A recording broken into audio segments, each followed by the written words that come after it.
সাম্প্রতিক মার্কিন হামলায় ইরানের ৩টি গুরুত্বপূর্ণ পারমাণবিক স্থাপনায় বড় ধরনের ক্ষয়ক্ষতি হয়েছে। এরপরও ইরান কয়েক মাসের মধ্যেই বা তার চেয়ে কম সময়ের মধ্যে উচ্চমাত্রায় ইউরেনিয়াম পরিশোধন পুনরায় চালু করতে সক্ষম বলে জানিয়েছেন জাতিসংঘের পারমাণবিক পর্যবেক্ষণ বিষয়ক সংস্থা IAEA এর প্রধান রাফায়েল গ্রসি। প্রভাবশালী মার্কিন গণমাধ্যম CBS নিউজকে দেয়া এক সাক্ষাৎকারে এসব কথা জানান তিনি।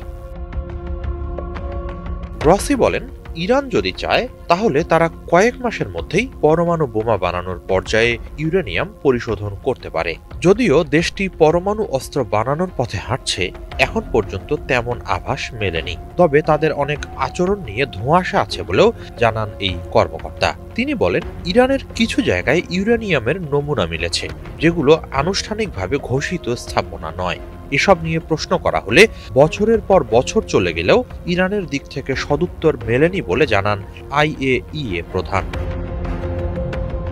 পরমাণু প্রযুক্তিতে ইরান অনেক উন্নত একটি দেশ উল্লেখ করে গ্রসি বলেন, চাইলেই তাদের সেই প্রযুক্তি ও দক্ষতা ধ্বংস করে দেয়া সম্ভব নয়। স্থাপনা ধ্বংস করা সম্ভব হলেও তাদের পরমাণু শিল্প কাঠামো ও জ্ঞান কখনোই ধ্বংস করা সম্ভব নয়। মার্কিন ও ইসরায়েলি হামলায় তাদের বিভিন্ন পরমাণু স্থাপনার গুরুতর ক্ষতি হয়েছে, তাই বলে সেগুলো পুরোপুরি ধ্বংস হয়ে গেছে তা নয়। এখনো কোনো না কোনো মাত্রায় সেগুলোর সক্ষমতা আছে। সেগুলোতে কিছু সেন্ট্রিফিউজ বসিয়ে নিজ জ্ঞান ও প্রযুক্তি কাজে লাগিয়ে ইরান অনায়াসেই ইউরেনিয়াম পরিশোধন এগিয়ে নিতে পারে। ফলে ইরানের পরমাণু কার্যক্রম নিয়ে উদ্বেগ উৎকণ্ঠা দূর করতে সামরিক পদক্ষেপ কোনো সমাধান বয়ে আনবে না বলে অভিমত IAEA প্রধানের। আলোচনার মধ্য দিয়েই এর সমাধানে পৌঁছাতে হবে। একই সাথে 60% পর্যন্ত পরিশোধিত 400 কেজি মজুদ ইউরেনিয়ামের ভাগ্যে কি ঘটেছে তাও জানতে চায় IAEA। এ প্রসঙ্গে গ্রসি বলেন, সেগুলোর সবটাই নাকি কিছুটা সরিয়ে নেওয়া হয়েছে বা নিলেও কোথায় নেওয়া হয়েছে এসবের উত্তর জানা প্রয়োজন। যতক্ষণ উত্তর জানা যাবে না ততক্ষণ সবার জন্যই একটা বিপত্তি আকারে থেকে যাবে সেটা। যত দ্রুত সম্ভব IAEA কে স্থাপনাগুলো পরিদর্শনের অনুমতি দেওয়ার আহ্বান জানিয়েছেন তিনি।